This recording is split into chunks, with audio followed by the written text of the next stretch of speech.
কিভাবে একটা সাধারণ শখ আজ আমার পেশা, আমার পরিচয় হয়ে উঠলো, আজকে সেই গল্পটাই আপনাদের সাথে শেয়ার করব। হ্যালো এভরিওয়ান, আমি মনামি। আর আমার আবার একটা নতুন ভিডিওতে আপনাদের সবাইকে স্বাগত।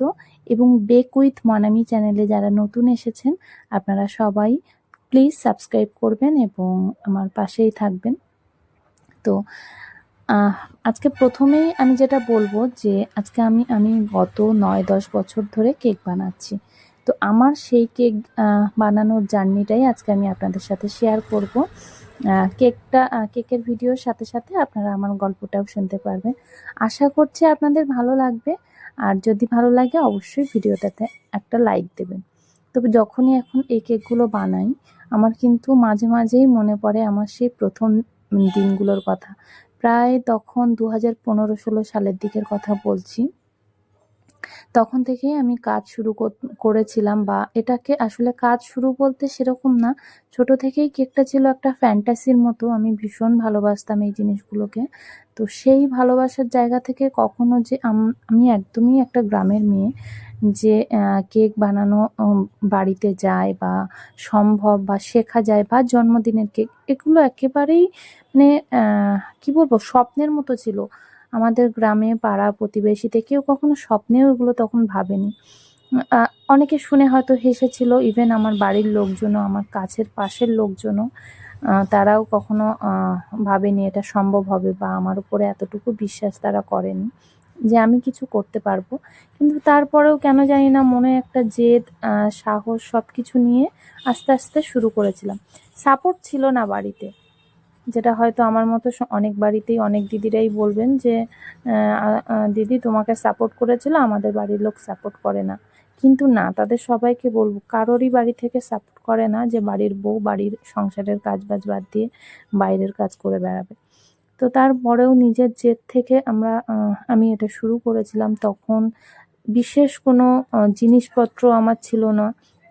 তারপরেও চিনি, ময়দা, ডিম দিয়ে শুরু করলাম। প্রথম ভালো মন্দ দু রকমই হতো।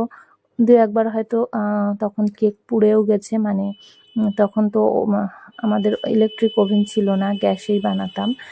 তো বসিয়ে দিয়ে হয়তো আমি একটু এদিক ওদিক গেছি আর ভুলে গেছি ওর কথা, সেক্ষেত্রে পুড়েও গেছে কতবার। কিন্তু তারপরেও ভালো হতো, খাওয়া যেত। পাড়া প্রতিবেশীকে যখন দিতাম তারা বলতো যে না, খুব সুন্দর হয়েছে। তারপর আস্তে আস্তে যখন আমি জিনিসটা স্পঞ্জটা ভালোভাবে বানানো শিখলাম, তারপর কিন্তু যখন ভাবলাম যে এটাকে ব্যবসা হিসাবে নিলে কেমন হয়, আস্তে আস্তে তো তখন পড়বে মেন মেটেরিয়ালসগুলোর কথা। তো সেগুলো কোথা থেকে আনবো, কোথায় পাওয়া যায়, কোথায় কিভাবে গেলে কোন জিনিসটা কত পরিমাণে দিলে ঠিক হবে, সব কিছু নিয়ে তখন প্রচুর কৌতূহল, প্রচুর কি বলবো, শেখার আগ্রহ, ইচ্ছা, দুটোই। একটা জিনিস যখন আমার আর একটা মানে খুব একটা, আপনারা বাজে গুণও বলতে পারেন আর ভালোও বলতে পারেন, আমি এটাকে ভালো হিসাবেই দেখি, অনেকে হয়তো খারাপ বলে আমাকে, আমার বাড়ির লোকেরা। আমার প্রচণ্ড পরিমাণে কাজ শেখার ইচ্ছা, এবং সেটা সব ধরনের, প্রচুর হাতের কাজের ওপরে আমার ভীষণ ইচ্ছা। ইভেন আমি পারিও সেগুলো।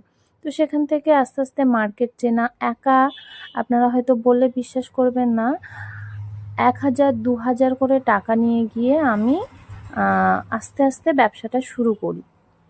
তো সেইখান থেকে আজকে আমি একজন সফল কেক ব্যবসায়ী। এই কেক আমাকে পরিচয় দিয়েছে আমার এলাকায়, আমার একটা ভালোই নাম আছে, এবং সেই সাথে আমি কিন্তু কেক বানানো শেখাইও সার্টিফিকেট দিয়ে। প্রথম দিনে দাঁড়িয়ে তো এতটা স্বপ্ন আমি করিনি, মানে এতটা স্বপ্ন আমি দেখিনি আর এতটা আশাও করিনি। কিন্তু আস্তে আস্তে ভালোবাসাটা একদম পেশায় আর নেশায় পরিণত হয়ে গেছে। কেকটা ছেড়ে আমি এখন থাকতেই পারি না। তার মধ্যে আরও অনেক কিছু গল্প ছেড়ে গেছে, যতটা ইজি শুনলেন ততটা ইজি ছিল না। প্রথম ভালো অবশ্যই ছিল না অভিজ্ঞতা, কিন্তু যখন 2020 সালে লকডাউন আসে, তখনই আমার ব্যবসাটা ফুলে ফেঁপে ওঠে। তো আজকে সব গল্প সম্পূর্ণ হলো না, পরবর্তী আরও একটা ভিডিওতে আমি সেকেন্ড পার্ট শোনাবো।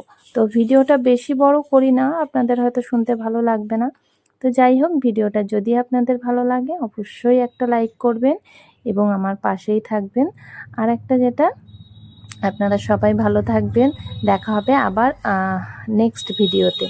আর আমার কেক বানানোটা কেমন লাগছে এবং আমার কাছ থেকে আপনারা কিছু শিখতে পারছেন কিনা সেটা জানাবেন। আর যারা আপনারা নতুন বেকিং জীবনে এসেছেন, তো আপনারা কিন্তু আপনাদের জানার কৌতূহলগুলো, যেগুলো জানেন না, বুঝতে পারেন না,